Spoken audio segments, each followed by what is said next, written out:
Good morning class. Devbhoomi IAS academy के YouTube channel में आपका स्वागत है। आज का हमारा विशेष टॉपिक है उत्तराखंड का इतिहास और उत्तराखंड के इतिहास के अंतर्गत कुड़िंद राजवंश, उत्तराखंड का प्राचीनतम राजवंश। उत्तराखंड के प्राचीन इतिहास के अंतर्गत इससे पहले मैंने आपको उत्तराखंड का प्राचीनतम इतिहास अर्थात प्रागैतिहासिक काल प्री हिस्ट्री और आद्य ऐतिहासिक काल प्रोटो हिस्ट्री से संबंधित 2 लेक्चर दिए थे और ये समझाने का प्रयास किया था कि किस प्रकार भारतीय इतिहास के समकालीन उत्तराखंड का इतिहास भी धीरे धीरे विकसित हो रहा था और फिर पाषाण सभ्यता के बाद सिंधु घाटी सभ्यता, इंडस वैली सिविलाइजेशन और उसके बाद ऋग्वैदिक आर्यों का भारत में उदय हुआ। उसी प्रकार उत्तराखंड के इतिहास में भी सिंधु घाटी सभ्यता के समकालीन आद्य ऐतिहासिक काल से संबंधित जानकारियां प्राप्त हुई और उन जानकारियों से संबंधित अधिकांश पुरातात्विक प्रमाण प्राप्त हुए जो कि चमोली, उत्तरकाशी के अलावा अल्मोड़ा के अनेक स्थानों से प्राप्त हुए थे। और उसी कड़ी में आज का जो हमारा विशेष टॉपिक होने जा रहा है वो है कुड़िंद राजवंश, जो कि उत्तराखंड का प्राचीनतम राजवंश माना जाता है। इससे संबंधित एक डाउट ये है कि उत्तराखंड का प्राचीनतम ऐतिहासिक राजवंश कहेगा तो वो कत्यूरी राजवंश होगा। क्यों? क्योंकि उससे संबंधित अधिकांश जानकारी के स्रोत या प्रमाण रहे हैं, इसलिए उसे उत्तराखंड का प्राचीनतम ऐतिहासिक राजवंश कहा जाता है, जबकि कुड़िंद वंश को उत्तराखंड का प्राचीनतम राजवंश कहा जाता है। क्लियर हो गया होगा। अब प्रश्न जो आज का हमारा है कि कुड़िंद कौन थे। अब कुड़िंदों से संबंधित जो जानकारी यहाँ पर हमें चाहिए उसमें सबसे पहले कुड़िंद कौन थे, दूसरा कुड़िंद का निवास स्थान कहाँ था। वैसे मैंने इस मानचित्र के माध्यम से कुड़िंदों से संबंधित जो जानकारियाँ मिली हैं या उनसे संबंधित जो मुद्राएं या अभिलेख मिले हैं उसके आधार पर ये अनुमानतः एक मानचित्र बना रखा है कि कुड़िंदों का निवास स्थान कहाँ था। तीसरा, कुड़िंदों की जानकारी के स्रोत क्या हैं उत्तराखंड में, खासकर हिस्टोरिकल सोर्सेज यानी ऐतिहासिक स्रोत या फिर साहित्यिक स्रोत और पुरातात्विक स्रोत क्या है। और चौथी बात कि कुड़िंद राजवंशावली में किन किन राजाओं का उल्लेख मिलता है। तो हमारा जो आज का टॉपिक है उसमें कुड़िंद कौन थे, कुड़िंद कौन थे, ये हमारा पॉइंट है। दूसरा, उनका निवास स्थान कहाँ था। तीसरा, उनकी जानकारी के स्रोत कि कुड़िंद वंश से संबंधित जो जानकारी मिलती है वो कहाँ से। और सबसे महत्वपूर्ण, कुड़िंद राजवंशावली,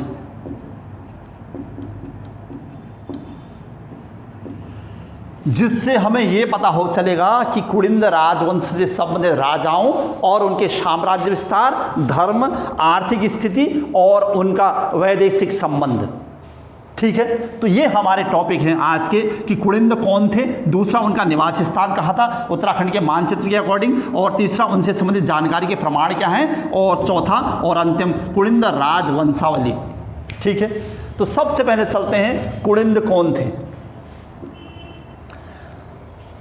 कुड़िंदों से संबंधित जानकारी के अधिकांश जो प्रमाण हैं वो या तो पुरातात्विक स्रोत हैं या ऐतिहासिक स्रोत हैं, और ऐतिहासिक स्रोतों का अभाव है उत्तराखंड में, और पुरातात्विक स्रोत भी इतने पर्याप्त नहीं है कि जो कुड़िंद वंशों की जानकारी के से संबंधित पर्याप्त जानकारी दे दे।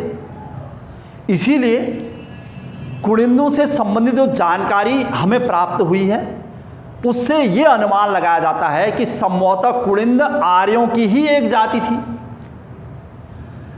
जिस प्रकार सिंधु घाटी सभ्यता के पतन के बाद उत्तर भारत में ऋग्वैदिक आर्यों का आगमन हुआ और संपूर्ण उत्तर भारत में आर्य बस गए और इस देश को आर्यावर्त के नाम से जाना जाने लगा। संभवतः 1000 ईसा पूर्व से लेकर 300 AD तक उत्तराखंड के अलावा हिमाचल के अनेक क्षेत्रों में भी कुड़िंद जाति के लोग रहते थे जो आर्यों की ही एक जाति थी। और उस समय इस संपूर्ण क्षेत्र को कुड़िंद जनपद के नाम से जाना जाता था और इसे ही उत्तराखंड की प्राचीनतम जाति, प्राचीनतम राजवंश के नाम से जाना जाने लगा। तो प्रश्न निकल के आया कुड़िंद कौन थे? तो कुड़िंद संभवतः आर्यों की ही एक जाति थी जो लगभग 1000 ईसा पूर्व से लेकर 300 एडी तक उत्तराखंड के क्षेत्र में निवास करती थी और अतः इसे उत्तराखंड के क्षेत्र में जहां कुड़िंद निवास करते थे उसे कुड़िंद जनपद के नाम से जाना जाता था और इस राजवंश को उत्तराखंड का प्राचीनतम कुड़िंद राजवंश के नाम से जाना जाने लगा। क्लियर हुआ कुड़िंद कौन थे? ये हमारा पहला पॉइंट। दूसरा, कुड़िंद कहाँ रहते थे? मानचित्र के माध्यम से समझा जा सकता है कि कुड़िंदों का निवास स्थान कहाँ था, लेकिन कुड़िंदों के निवास स्थान से संबंधित जो सबसे प्रामाणिक जानकारी है वो है महाभारत। महाभारत के अनेक पर्वों में कुड़िंद वंश से संबंधित जानकारियाँ मिलती हैं। इसके अलावा विदेशी लेखकों के ऐतिहासिक स्रोत जैसे प्लिनी के प्रमाण या टॉलमी से संबंधित जानकारियां, पाणिनि की अष्टाध्यायी से संबंधित जानकारी, महाभारत से संबंधित जो जानकारी मिलती है उसमें यह कहा गया है कि कुड़िंद हरिद्वार यानी मायापुरी, ये क्षेत्र मायापुरी का कहलाता था। कुड़िंद मायापुरी से लेकर हिमालय तक रहने वाली एक जाति थी, यानी उत्तराखंड एक हिमालयी राज्य है जहां पर महान, मध्य और शिवालिक हिमालय विस्तृत है। इसीलिए यह कहा गया है महाभारत के अनेक पर्वों में कि कुड़िंद जाति के लोग मायापुरी से लेकर यानी हरिद्वार से लेकर बृहत्तर हिमालय तक विस्तृत थे। तो उसके साम्राज्य विस्तार का अनुमान लगाया जा सकता है। दूसरा, अगर इससे निवास के प्रमाण की बात करें तो हमारे पास महाभारत सबसे महत्वपूर्ण प्रमाण है जिसने ये कह दिया है कि कुड़िंदों का विस्तार अत्यधिक बड़े क्षेत्र में था। दूसरा, टॉलमी जो कि एक भूगोलवेत्ता थे, उन्होंने ये कहा है कि कुड़िंद जाति पश्चिम में सतलज नदी से लेकर पूर्व में काली नदी तक विस्तृत थी। काली नदी जो कि उत्तराखंड की सबसे पूर्वी नदी है। तो कुड़िंद जाति पश्चिम में सतलज से लेकर पूर्व में काली नदी तक विस्तृत थी और अपने अंतिम समय में तो कुड़िंदों का साम्राज्य विस्तार और अधिक हो गया था। और टॉलमी के अनुसार कि कुड़िंद जाति के लोग पूर्व में नेपाल यानी पूर्व में काली से लेकर पश्चिम में सतलज और दक्षिण में सहारनपुर के बेहट से लेकर उत्तर में बृहद हिमालय तक विस्तृत थे। ये टॉलमी के लेखों से पता चलता है। इसके अलावा अनेक विदेशी विद्वानों ने भी कुड़िंद वंश से संबंधित अधिकांश जानकारियां दी हैं जो इनके निवास स्थान और इनसे संबंधित प्राचीनतम जानकारियों की पुष्टि हेतु सटीक प्रमाण है। ठीक है। उसके अलावा जानकारी के स्रोत यानी कुड़िंद वंश से संबंधित जो प्रामाणिक जानकारियां हैं उसके क्या स्रोत हैं और उससे संबंधित राजवंशावली। तो यही हमारा आज का मुख्य बिंदु रहेगा कि कुड़िंदों से संबंधित जो जानकारी के स्रोत हैं। उत्तराखंड के इतिहास को लिखने वाले अधिकांश इतिहासकारों द्वारा कुड़िंद वंश से संबंधित पर्याप्त जानकारियां नहीं दी हैं और न ही इससे संबंधित कोई अधिकांश या पर्याप्त जानकारी मिलती है। फिर भी कुड़िंद वंश से संबंधित जानकारी की बात की जाए, जानकारी के स्रोत की बात की जाए तो दो स्रोत सामने आ रहे हैं कि भैया कुड़िंद वंश से संबंधित जानकारी कैसे मिले। तो ये मैं दो स्रोतों का जिक्र यहाँ पर कर रहा हूँ। सबसे पहले हैं पुरातात्विक आर्कियोलॉजिकल सोर्सेज, पुरातात्विक स्रोत। कुड़िंद वंश से संबंधित क्या पुरातात्विक साक्ष्य है हमारे पास। दूसरा साहित्यिक स्रोत, हिस्टोरिकल सोर्सेज, साहित्यिक स्रोत। अब साहित्यिक स्रोत में आप समझ सकते हैं कि धार्मिक साहित्य, गैर धार्मिक साहित्य, ये सब हो सकता है, लेकिन मेनली ये साहित्यिक स्रोत की बात की जाए। अब पुरातात्विक स्रोत की बात की जाए तो इसमें अभिलेख, अभिलेख, यद्यपि कुलिंद वंशों से संबंधित अभिलेखों का अभाव है, फिर भी उसके समकालीन भारतीय इतिहास में जो राजवंश राज कर रहा था या पनप रहा था, उनसे संबंधित जो अभिलेख हैं उनसे कोई जानकारी मिलती है। और दूसरा, मुद्राएं, करेंसी, जो कि कुलिंद वंश को जानने का सबसे प्रत्यक्ष प्रमाण है। ये दो महत्वपूर्ण प्रमाण हैं, अभिलेख और मुद्राएं। ठीक है, ये इनसे संबंधित पुरातात्विक प्रमाण। दूसरा, साहित्यिक स्रोत पर चलते हैं। अगर साहित्यिक स्रोत को देखा जाए तो सबसे महत्वपूर्ण साहित्य यही है कि महाभारत। ऐतिहासिक जानकारी के अनुसार लगभग ऋग्वैदिक काल की समाप्ति और उत्तर वैदिक काल के शुरुआत में ही महाभारत का युद्ध लड़ा गया था, और महाभारत के युद्ध में संभवतः कुलिंद वंश के लोगों ने पांडवों की ओर से भाग लिया था, ये जानकारी मिलती है इससे। महाभारत के अनेक पर्वों में इससे संबंधित जानकारी मिलती है। इसके अलावा अष्टाध्यायी जो कि व्याकरण ग्रंथ है और चौथी पांचवी सदी ईसा पूर्व में लिखा गया था। पाणिनि के अष्टाध्यायी से भी जानकारी मिलती है। इसके अलावा टॉलमी, जो कि एक प्रसिद्ध भूगोलवेत्ता रहे हैं और लगभग पहली सदी और दूसरी सदी के आसपास भारत का भ्रमण भी किया था, और इनका जो काल है पहली और दूसरी सदी का है, तो ये प्रसिद्ध भूगोलवेत्ता रहे हैं। तो इन्होंने अपनी पुस्तक के माध्यम से कुलिंदों से संबंधित जानकारी दी है। तो ये हमारे पास दो प्रकार के प्रमाण, पुरातात्विक, आर्कियोलॉजिकल एंड हिस्टोरिकल। ठीक है, और हिस्टोरिकल जो सोर्सेज है उसमें महाभारत हो सकता है, पाणिनि की अष्टाध्यायी हो सकती है जो कि प्रसिद्ध व्याकरण ग्रंथ हैं, और टॉलमी यानी भूगोलवेत्ता, उनसे संबंधित जानकारियाँ। दूसरा, पुरातात्विक में अभिलेख हो सकते हैं जो उस समय किसी न किसी रूप में हमारे पास सामने थे या लिखे गए, और मुद्रा यानी करेंसी। अब सबसे पहले चलते हैं कि पुरातात्विक स्रोत और अभिलेखीय प्रमाण। ठीक है, तो मैं इसके जानकारी के स्रोतों में सबसे पहले चलता हूं पुरातात्विक स्रोतों की ओर कि कुलिंद वंश से संबंधित जानकारी के पुरातात्विक प्रमाण क्या है। पुरातात्विक या आर्कियोलॉजिकल प्रमाण या स्रोत कि कुलिंद वंश से संबंधित जानकारी के पुरातात्विक स्रोत क्या है। इसमें भी सबसे पहले था अभिलेख।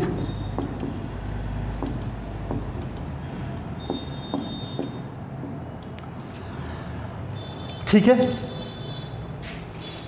इतिहास में हमने ये सुना है कि भारतीय इतिहास का वह पहला राजा जिसने अभिलेखों के माध्यम से अपनी जनता को या दुनिया को संबोधित किया, वो अशोक महान था।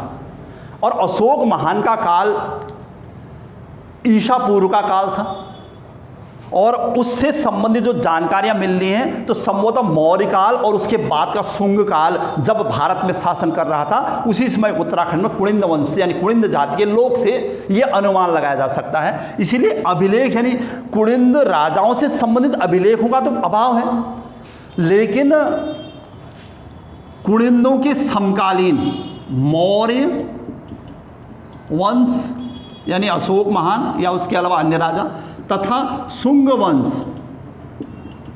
यानी मौर्य वंश के पतन के बाद भारत में शुंग वंश का राज स्थापित हुआ, जो भारतीय इतिहास का पहला ब्राह्मण वंश था। तो अभिलेख अगर मिले हैं तो या तो मौर्य वंश से संबंधित हैं या शुंग वंश से। इन वंशों से संबंधित जो अभिलेख मिले हैं अधिकतर, तो उन अभिलेखों में मैं कहूँगा तो सबसे पहले भरहुत अभिलेख। भरहुत मध्य प्रदेश में है, ये महत्वपूर्ण प्रमाण है। दूसरा अभिलेख मथुरा अभिलेख, मथुरा में होगा मथुरा अभिलेख। तो कुलिंद वंश से संबंधित जानकारी उसके समकालीन भारतीय इतिहास के मौर्य वंश और शुंग वंश से संबंधित जो अभिलेख है, या तो भरहुत अभिलेख है या मथुरा अभिलेख है, उनसे मिलती है। और जो भरुत अभिलेख है उसमें 4 अभिलेख प्राप्त हुए हैं जो कुलिंद वंशों की या कुलिंद वंश से संबंधित विदेश नीति और उनके साम्राज्य विस्तार की जानकारी मिलती है। अर्थात जो भरुत अभिलेख है ये कुलिंदों के विदेश नीति की ओर संकेत करता है, ठीक है, और ये कुलिंदों की अर्थव्यवस्था की जानकारी देता है। तो इससे अनुमान लगाया जा सकता है कि अगर कुलिंद जाति के लोग उत्तराखंड में निवास करते थे और उनसे संबंधित कोई प्रत्यक्ष अभिलेख नहीं है, लेकिन उनके समकालीन भारतीय इतिहास में जो अभिलेख हैं भरुत और मथुरा अभिलेख, इनसे कुलिंदों की जानकारी मिलती है, उनकी विदेश नीति और उनकी अर्थव्यवस्था से संबंधित जानकारियां मिलती हैं, ठीक है। दूसरा,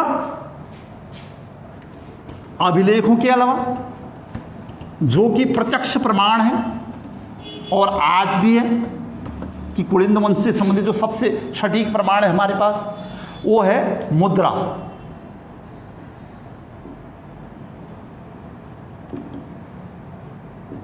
कि कुलिंदों की मुद्रा व्यवस्था किस प्रकार थी। यही कुलिंदों से संबंधित सबसे सटीक प्रमाणिक जानकारी है जिसके आधार पर आज हमें कुलिंदों से संबंधित कुछ इतिहास की जानकारी प्राप्त हो रही है। अगर मुद्रा को देखा जाए तो मुद्राएं कुछ 2 प्रकार से देखने को मिली है। एक तो पूर्ववर्ती मुद्रा। पूर्ववर्ती मुद्रा का मतलब था कि कुलिंद इतिहास या कुलिंद वंश यानी कुलिंद राजवंशावली अपने आप में एक विस्तृत राजवंशावली थी जिसके शुरुआती क्षणों में राजाओं से संबंधित बहुत बड़ी जानकारियां नहीं प्राप्त हुई हैं, न ही उनके साम्राज्य विस्तार की जानकारी मिलती है। बस इस प्रकार की मुद्राओं में कुलिंद राजाओं के लिए केवल कुलिंद शब्द का प्रयोग मिलता है। तो पूर्ववर्ती मुद्राएं और परवर्ती यानी बाद की मुद्राएं। परवर्ती मुद्रा, ठीक है। तो पूर्ववर्ती मतलब कुलिंद वंश अपने आप में 3 भागों में बटा हुआ था। जो सबसे पहला प्रथम भाग या मध्यवर्ती भाग था, वहां पर कुलिंद राजाओं की बहुत बड़ी जानकारियां नहीं मिलती हैं, लेकिन उससे संबंधित जो मुद्राएं प्राप्त हुई हैं उन्हें पूर्ववर्ती मुद्रा कहते हैं। और जो बाद में यानी कुलिंद वंश का उत्तर काल था, जो शक्तिशाली कुलिंद वंश के रूप में मतलब उत्तराखंड के इतिहास में प्रसिद्ध हुआ, उससे संबंधित जानकारियां परवर्ती कुलिंद मुद्राओं से मिलती हैं, ठीक है। और जो परवर्ती कुलिंद मुद्राएं हैं उसमें आप अगर उत्तराखंड से संबंधित इतिहास की पुस्तकों में पढ़ेंगे तो ये मुद्राएं अमोघ भूति प्रकार की भी थी। अमोघ भूति प्रकार, इसमें मुद्राओं के इस प्रकार देखने को मिली है। दूसरा अल्मोड़ा प्रकार की मुद्रा, अल्मोड़ा प्रकार की मुद्रा, और छत्रेश्वर प्रकार की मुद्रा। छत्रधारी शिव की मूर्ति उसमें अंकित है, छत्रेश्वर प्रकार की मुद्राएं। ये हैं सबसे सटीक जानकारियां। अर्थात परवर्ती कुलिंद राजवंश से संबंधित जो परवर्ती कुलिंद मुद्राएं हैं इसमें अमोघ भूति प्रकार की मुद्राएं और अल्मोड़ा प्रकार की मुद्राएं तथा छत्रेश्वर प्रकार की मुद्राएं प्राप्त हुई हैं। इनसे संबंधित जानकारियां आज भी अल्मोड़ा प्रकार की मुद्राएं खासकर लंदन के यानी ब्रिटिश संग्रहालय में रखी हुई हैं सुरक्षित, जो कुलिंद राजवंशावली के बारे में सटीक जानकारी देती है, ठीक है। तो मैं परवर्ती कुलिंद मुद्राओं की बात करूंगा। इसमें किसी प्रकार की मुद्राओं के नाम तो नहीं है, लेकिन अगर इन मुद्राओं की विशेषताओं की बात की जाए कि परवर्ती कुलिंद मुद्राएं किस प्रकार थी, तो परवर्ती कुलिंद मुद्राएं और पूर्ववर्ती कुलिंद मुद्राओं में अंतर पूछे, या परवर्ती कुलिंद मुद्राओं में कौन कौन सी मुद्राएं थी और पूर्ववर्ती कुलिंद मुद्राओं की क्या विशेषता थी, इस प्रकार की बात कहे तो इन मुद्राओं की सबसे बड़ी विशेषता है कि इन मुद्राओं में अधिकांशतः कुलिंद शब्द लिखा हुआ है।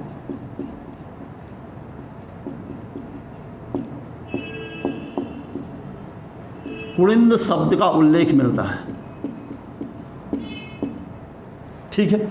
इसकी विशेषताओं की बात कर रहा हूं, यानी जो पूर्ववर्ती कुलिंद मुद्राएं हैं उन अधिकांश मुद्राओं में कुलिंद शब्द लिखा हुआ मिलता है। इसके अलावा कुलिंद ये मुद्राएं अधिकांशतः तांबे की निर्मित हैं,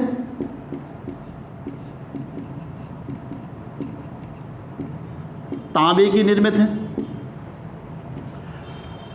हमने भारतीय इतिहास में भी पढ़ा था कि प्राचीनतम धातु तांबा ही थी, और फिर उत्तर वैदिक काल में धीरे धीरे जो मुद्रा थी, मुद्रा व्यवस्था में परिवर्तन आने लगा, और वहाँ पर निष्क, शतमान और कृष्णल यानी सोना, चांदी और तांबे की धातुएं यानी मुद्रा भी देखी जाने लगी।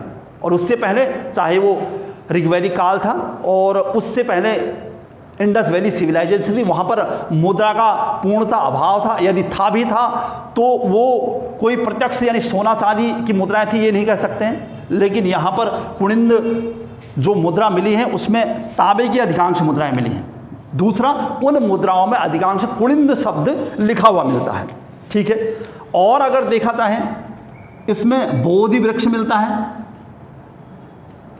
इन मुद्राओं में बोधि वृक्ष, त्रिरत्न मिलता है आपको, यानी बौद्ध धर्म की ओर संकेत है त्रिरत्न, तथा दूसरी ओर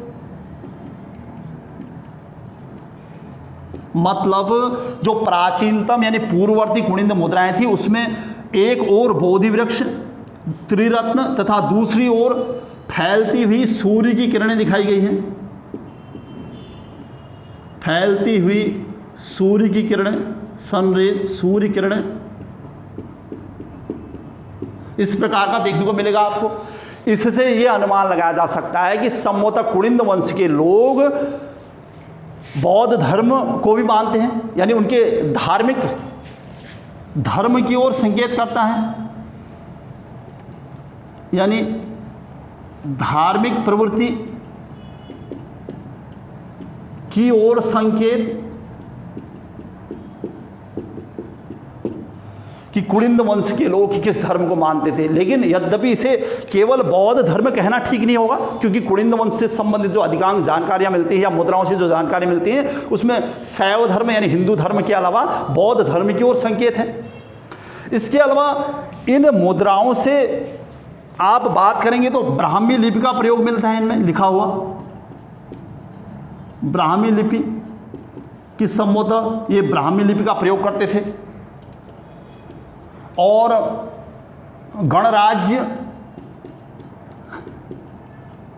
की ओर संकेत संभवतः कुणिंद जो पूर्ववर्ती कुणिंद राजवंश था वो एक गणराज्य था। ये प्रारंभिक कुणिंद मुद्राओं की विशेषता है,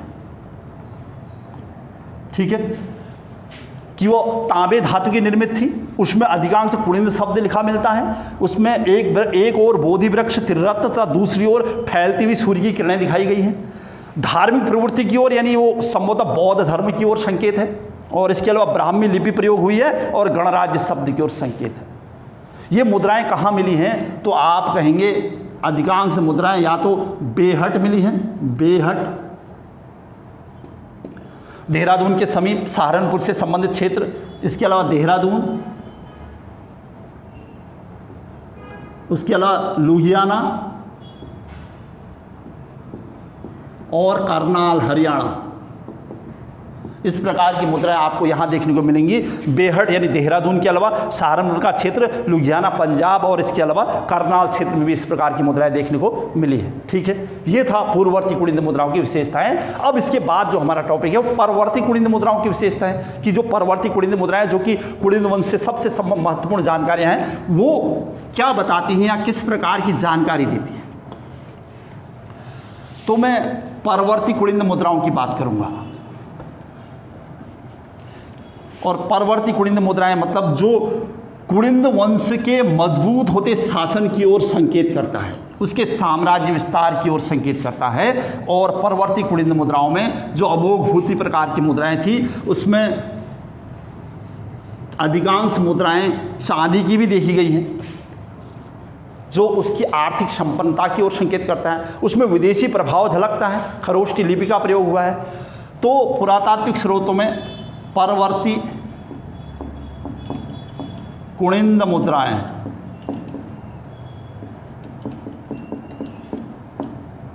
ठीक है, और इन परवर्ती कुणिंद मुद्राओं में सबसे पहले अमोघभूति प्रकार की मुद्राएं, अमोघभूति प्रकार,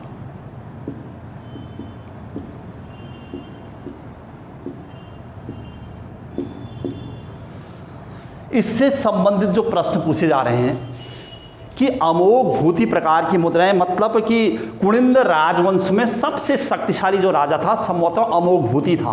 वो लगभग पहली सदी में राज करता था और उसका साम्राज्य विस्तार एक तरफ पश्चिम में सतलज से लेकर पूर्व में काली तक था, या अलकनंदा तक विस्तृत कहता है, उससे संबंधित जानकारी मिलती है। तो अमोघ भूति प्रकार की जो मुद्राएं हैं वो अधिकांशतः चांदी की हैं, या चांदी की मुद्राएं हैं, रजत मुद्राएं तथा तांबे की मुद्राएं हैं।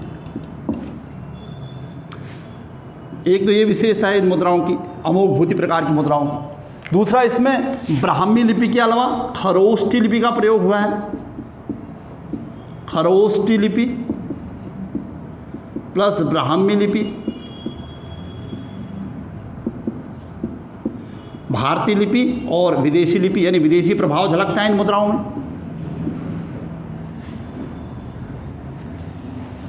अमोघ भूति प्रकार की मुद्राओं में पश्चिम में सतलज से लेकर,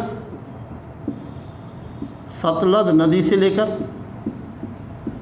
पूर्व में अलकनंदा तक,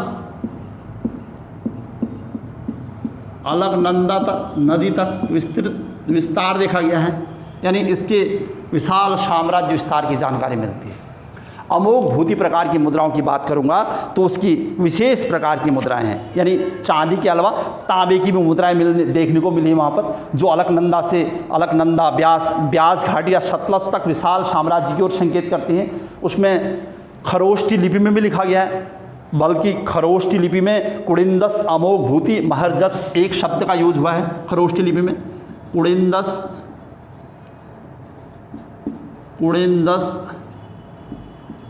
अमोघ भूति महर्जस। तो संभवतः अमोघ भूति की मुद्राओं में, खासकर चांदी की मुद्रा में, खरोष्ठी लिपि में कुड़िंदस अमोघ भूति महर्जस शब्द का प्रयोग हुआ है। शब्द का प्रयोग मिलता है अगर उसकी विशेषताओं की बात की जाए। इसके अलावा अगर कुड़िंद अमोघ भूति प्रकार की मुद्राओं की और विशेषताएं जाननी है तो संभवतः जो खासकर चांदी की मुद्राएं थी तो ये 31 से लेकर 38 ग्रेन तक थी। तो इसकी चांदी की मुद्राओं का भार देखा जाए, चांदी की मुद्राएं तो ये 31 से लेकर 38 ग्रेन तक थी। जबकि तांबे की मुद्राएं देखी जाए तो ये आई है आपकी 9.5 ग्रेन से, 9.5 ग्रेन से लगभग 252 ग्रेन तक। ग्रेन शब्द का प्रयोग भारतीय इतिहास में पहले से होता रहा है, जो कि संभवतः विदेशी प्रभाव है, यूनानी या ईरानी प्रभाव झलकता है। तो ये अमोघ भूति की मुद्राओं का वजन था 31 ग्रेन से लेकर 38 यानी 31 से लेकर 38 ग्रेन तक उसकी चांदी यानी रजत की मुद्राएं थी, और तांबे की मुद्राएं उसकी 9.5 यानी 950 ग्रेन से लेकर 252 ग्रेन तक देखी गई है, जो उसके आर्थिक संपन्नता की ओर संकेत करता है और विशाल साम्राज्य की ओर संकेत करता है। ठीक है, तो अमोघ भूति की प्रकार की मुद्राओं की बात मैं बता रहा था। इसके अलावा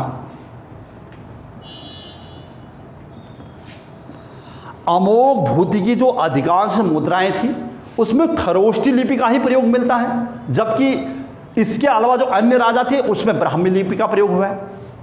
अगर खरोष्ठी लिपि का ही अधिकांश प्रयोग किस राजा के मुद्राओं पर हुआ है तो अमोघ भूति ही होगा। और इन मुद्राओं में, अमोघ भूति की मुद्राओं में एक और ये भी देखने को मिला है, द्विहस्ता देवी, द्विहस्ता देवी एक ऐसा चित्र देखने को मिला है, तथा उसके समीप एक मृग।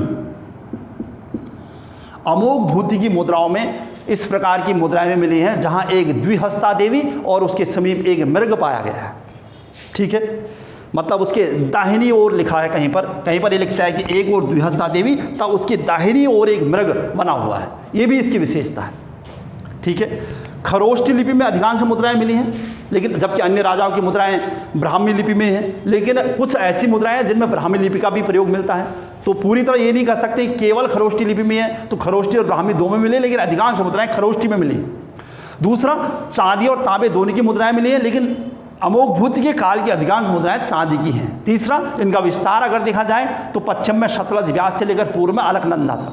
ठीक है, और उसकी रजत मुद्राओं में कुणिंदस, अमोघ भूति, महर्जस शब्द का प्रयोग हुआ है। चांदी की मुद्राओं का वजन है 31 से 38 ग्रेन का, और तांबे की मुद्राओं का वजन है 9.5 से 252 ग्रेन का। ये अमोघ भूति से संबंधित मुद्राओं की विशेषता है, जो कि कुणिंद वंश से संबंधित महत्वपूर्ण जानकारी है। अगर इसके अलावा भी अमोघ भूति की मुद्राओं में देखा जाए कि उनकी धार्मिक प्रवृत्ति क्या रही होगी, तो वो भी यहाँ पर जानकारियाँ मिलती हैं। अगर धार्मिक प्रवृत्ति की बात करें तो इस पर द्विहस्ता देवी तो है ही,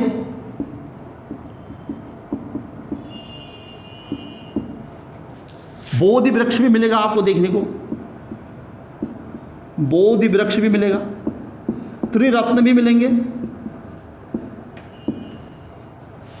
वेदिका भी मिलेगी, वेदिका जहाँ पर यज्ञ वगैरह कराए जाते हैं।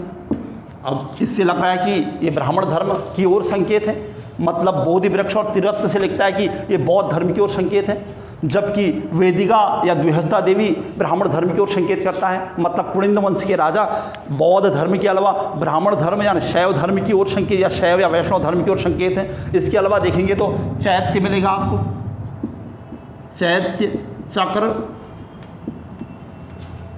चैत्य चक्र यानी चैत्य मतलब चैत्य और विहार बौद्ध धर्म से संबंधित, और चक्र भी बौद्ध धर्म से संबंधित, तथा नंदी शैव धर्म से संबंधित, और लहरदार रेखाएं ये इसके धर्म की ओर संकेत है। ठीक है, अनुमान लगाया जा सकता है कि संभवतः कुणिंद वंश के लोग अधिकांश राजा या तो शैव धर्म को मानते थे या बौद्ध धर्म को मानते थे। क्लियर हुआ? ये थी अमोघ भूति प्रकार की मुद्राएं, जो कि कुणिंद वंश से संबंधित बहुत ही सटीक और प्रमाणिक जानकारी है। इसके अलावा जो मुद्राएं मिली वो हैं अल्मोड़ा प्रकार की। अल्मोड़ा प्रकार की मुद्राओं की बात की जाए,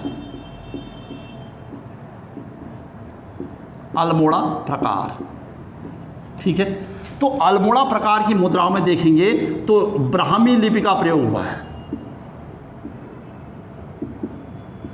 ब्राह्मी लिपि का प्रयोग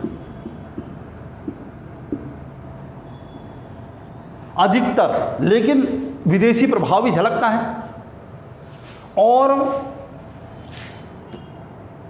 अधिकांश मुद्राएं जो अल्मोड़ा प्रकार की हैं तांबे की हैं,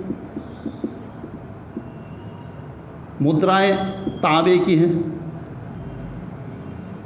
ठीक है, अल्मोड़ा प्रकार की मुद्राओं की विशेषता ब्राह्मी लिपि के प्रयोग के साथ तांबे की मुद्राओं का प्रयोग मिलता है। अगर वजन की बात की जाए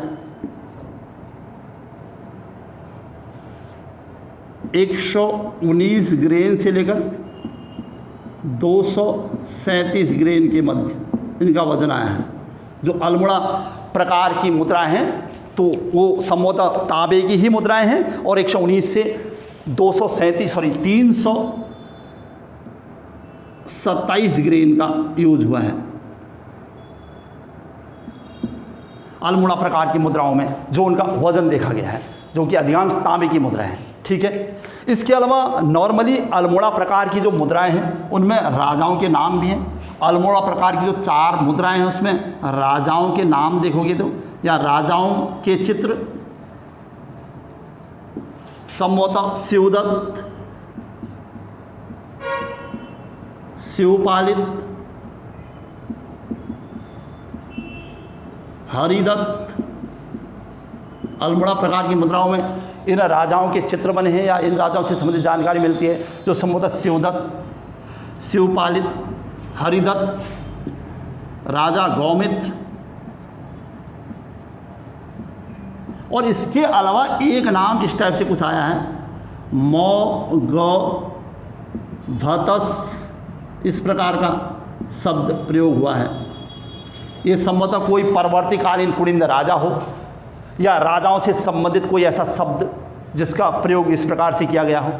तो ये अल्मोड़ा प्रकार की मुद्राओं में देखने को मिला है। इसके अलावा अल्मोड़ा प्रकार की मुद्राएं, जो 4 मुद्रा हैं, आज भी ब्रिटिश संग्रहालय लंदन में सुरक्षित हैं, जो कि उस काल से संबंधित महत्वपूर्ण जानकारी के प्रमाण हैं। और इनमें भी अगर धर्म की बात की जाए तो यहाँ भी आपको वेदिका मिलेगी, यहाँ भी आपको चक्र मिलेगा। मतलब कि वेदिका, चक्र, चैत्य, विहार या फिर द्विहस्ता देवी, इस प्रकार के चित्र मिलना कि वो सभी धर्म को मानते थे। हमने भारतीय इतिहास में भी ये पढ़ा था कि सिंधु घाटी सभ्यता के लोग सभी धर्म को मानते थे, किसी विशेष धर्म को नहीं मानते थे, यानी बहुदेववाद था और अलग अलग प्रकार के। लेकिन फिर भी वहाँ पर मात्र देवी के अलावा एक सिंगी बैल, कुबड़दार बैल, तो यहाँ भी कुबड़दार बैल का प्रयोग हुआ है। कुबड़ा बैल लिखा हुआ है कहीं पर, आप देखोगे वहाँ भी कुबड़दार बैल का प्रयोग करते थे। संभवतः ये भी उसी काल के समकालीन की सभ्यता रही होगी, तो ये भी कुबड़दार बैल का प्रयोग करते या कुबड़दार बैल की पूजा करते थे। इसके अलावा स्वास्तिक चिन्ह का भी प्रयोग दिखता है, स्वास्तिक चक्र का भी प्रयोग मिला, स्वास्तिक चिन्ह का भी प्रयोग मिलता है। तो यानी अल्मोड़ा प्रकार की मुद्राओं में भी अमोघभूति प्रकार की मुद्राओं के समकालीन ही चित्र देखने को मिले हैं। और लंबवत रेखाएं और छत्र, ये सभी में विशेषता थी, छत्र मिलना और लंबवत रेखाएं, लंबवत रेखाएं, ये संभवतः कुड़िंद मुद्राओं की विशेषता ही रही होगी। ठीक है, ये थी अल्मोड़ा प्रकार की मुद्राएं। नेक्स्ट जो हमारा पार्ट है, छत्रेश्वर प्रकार।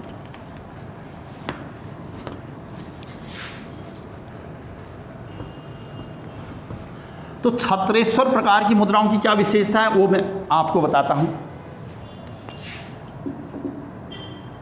छत्रेश्वर प्रकार की मुद्राएं अनुमान लगाया जा सकता है कि कहीं पर आपको ये चत्रेश्वर प्रकार भी देखने को मिलेगा। छत्रेश्वर या चत्रेश्वर, छत्रधारी, त्रिशूलधारी शिव की ओर संकेत किया गया है। यानी इस प्रकार की मुद्राओं में आपको शिव से संबंधित जानकारी मिलेंगी और कुड़िंद राजवंश का शैव धर्म के प्रति जो झुकाव है वो देखने को मिलेगा। तो जो छत्रेश्वर प्रकार की मुद्राएं हैं, इनमें भगवान छत्रेश्वर महात्मन लिखा हुआ मिलेगा आपको। भगवान छत्रेश्वर महात्मन, इस शब्द का प्रयोग मिलता है। ऐसा लग रहा है कि संभवतः ये लोग संस्कृत भाषा का प्रयोग करते थे। और मैंने शुरुआत में ये बताया था कि आर्य जाति की ही एक शाखा थे और आर्यों की श्रेष्ठ भाषा संस्कृत ही थी, जो कि भारोपी परिवार के थे और संस्कृत भाषा के कारण ही अपने को श्रेष्ठ कहते थे। संभवतः ये लोग भी संस्कृत भाषा का प्रयोग करते थे। तो अधिकांश मुद्राओं से इस प्रकार की जानकारी के प्रमाण मिलते हैं। तो छत्रेश्वर प्रकार की मुद्राओं में ये ब्राह्मी लिपि में देखने को मिलेगा आपको। यानी छत्रेश्वर प्रकार की मुद्राओं में ब्राह्मी लिपि में भगवान छत्रेश्वर महात्मन लिखा हुआ है, तो जो कि इस मुद्रा की विशेषता है। इसके अलावा वजन की बात करें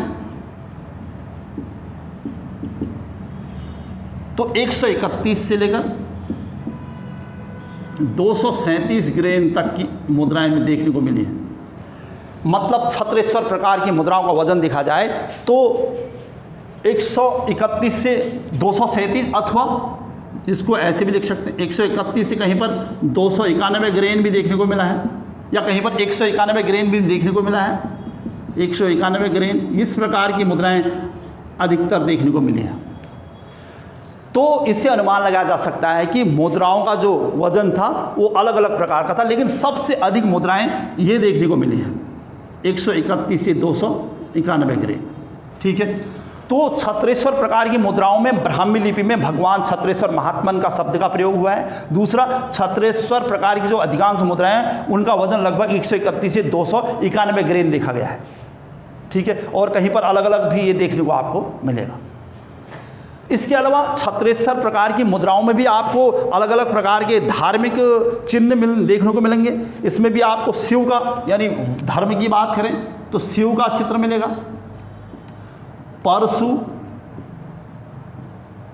परशुधारी शिव, त्रिशूल,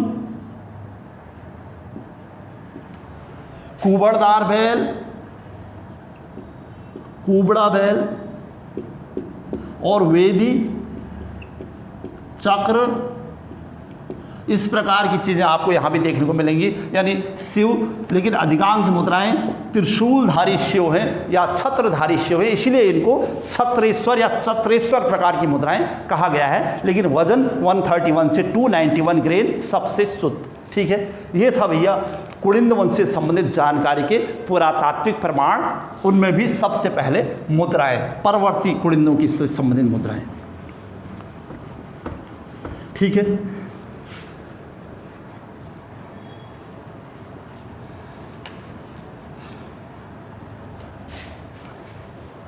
ये था कुलिंद वंश से संबंधित जानकारी के प्रमाण। और इनसे यह अनुमान लगाया जा सकता है कि कुलिंद वंश से संबंधित जो जानकारी उसकी मुद्राओं से मिली है, इतना तो तय है कि उसकी मुद्राओं की विशेषता क्या है, तो उस राजवंश की विशेषता की ओर संकेत करता है। तो कुलिंद वंश के लोग ब्राह्मी और खरोष्ठी लिपि का प्रयोग करते थे। लिपि की बात करें, अगर धर्म की बात करें तो संभवतः शैव धर्म यानी ब्राह्मण धर्म के अलावा बौद्ध धर्म का भी पालन करते थे, बौद्ध धर्म को भी मानते थे।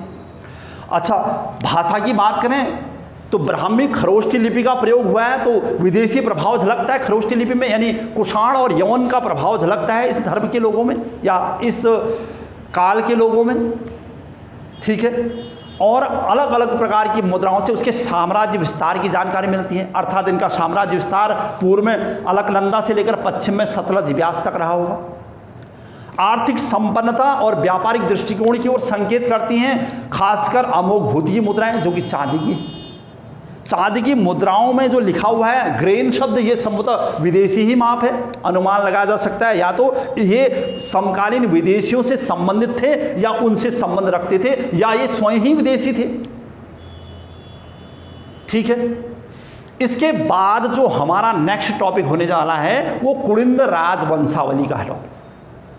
चूंकि कुलिंद राजवंशावली कुलिंद साम्राज्य के विभाजन की ओर संकेत करता है, अर्थात मतलब शुरुआत में कुलिंद वंश कमजोर था। अधिकांश सिक्कों में कुलिंद राजाओं के नाम नहीं है, बल्कि कुलिंदों से संबंधित जो जानकारी मिलती है केवल उसमें कुलिंद शब्द का प्रयोग हुआ है, और जबकि बाद की मुद्राओं में कुलिंद राजाओं के नाम मिलते हैं। इसके अलावा जो हमारे पास यहां पर है वो है साहित्यिक स्रोत। भैया पुरातात्विक स्रोत के अलावा साहित्यिक स्रोत में हम क्या समझ सकते हैं कि कुलिंदों से संबंधित जो जानकारी के प्रमाण हैं, उसमें सबसे पहले मैंने कहा था महाभारत।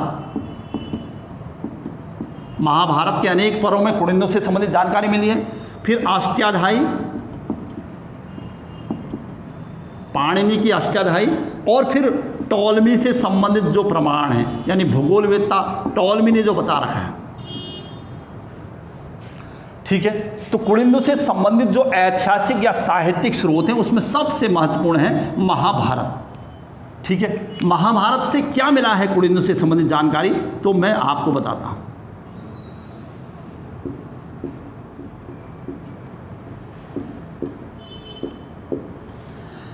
महाभारत के अनेक पर्वों में कुलिंदों से संबंधित जानकारी मिलती है। उसमें सबसे महत्वपूर्ण है महाभारत का वन पर्व। महाभारत के वन पर्व से संबंधित जानकारी मिलती है कि महाभारत के युद्ध में संभवतः कुलिंदों ने भाग लिया था, और कुलिंद राजा सुबाहु ने पांडवों की ओर से भाग लिया था। और राजा सुबाहु के बाद राजा विराट का राज्य था, जिसने विराटगढ़ यानी देहरादून को अपनी राजधानी बनाया था। और 1 वर्ष के अज्ञातवास के दौरान ही पांडव राजा विराट के दरबार में रहे थे, और इसी दौरान राजा विराट की पुत्री और उत्तरा से अभिमन्यु का विवाह हुआ था और पांडवों और राजा सुबाहु यानी कुलिंद वंश के बीच संबंध मजबूत थे। ये जानकारी मिलती है। ठीक है। इसके अलावा वन पर्व के अलावा भीष्म पर्व और अरण्यक पर्व में अथवा सभा पर्व में कुलिंद के साम्राज्य विस्तार की जानकारी मिलती है। उनसे संबंधित धर्म यानी धार्मिक जानकारी मिलती है कि वो किस धर्म को मानते थे। तथा अष्टाध्यायी जो कि पाणिनि की है, लगभग 4वीं-5वीं शताब्दी ईसा पूर्व में लिखी गई थी। इससे कुलिंदों के साम्राज्य विस्तार और विदेश नीति पर प्रभाव पड़ता है। जबकि टॉलमी जो कि 87 से 165 एडी के आसपास यहाँ पर आए थे, वो भी कुलिंद से संबंधित जानकारी देते हैं और अनुमानतः कुलिंद वंश यानी ईस्वी 2री और 3री एडी या ईस्वी तक भी विस्तृत रहा होगा या शासनरत रहा होगा। ये अनुमान टॉलमी के लेख से यानी टॉलमी के लेखों से हमें मिलता है। अर्थात कुलिंद जो राजवंश था 1000 ईसा पूर्व से 300 एडी तक जो हमने बताया था, इस बात की जानकारी इन साहित्यिक स्रोतों से मिलती है। उसमें सबसे महत्वपूर्ण प्रमाण महाभारत का वन पर्व है। ठीक है। तो यहीं पर हम आज की क्लास को समाप्त करने जा रहे हैं। इसके बाद का जो हमारी दूसरी कक्षा होगी यानी कुलिंद वंश का पार्ट 2 करके, तो वो होगी कुलिंद राजवंशावली। किस प्रकार कुलिंद वंश का राज्य अलग अलग भागों में बटा हुआ था और उसमें भी सबसे शक्तिशाली और मजबूत कुलिंद राजवंश था परवर्ती कुलिंद राजवंश। ठीक है। तो नेक्स्ट क्लास में मिलते हैं इसी के 2nd पार्ट के साथ। तब तक के लिए जय हिंद।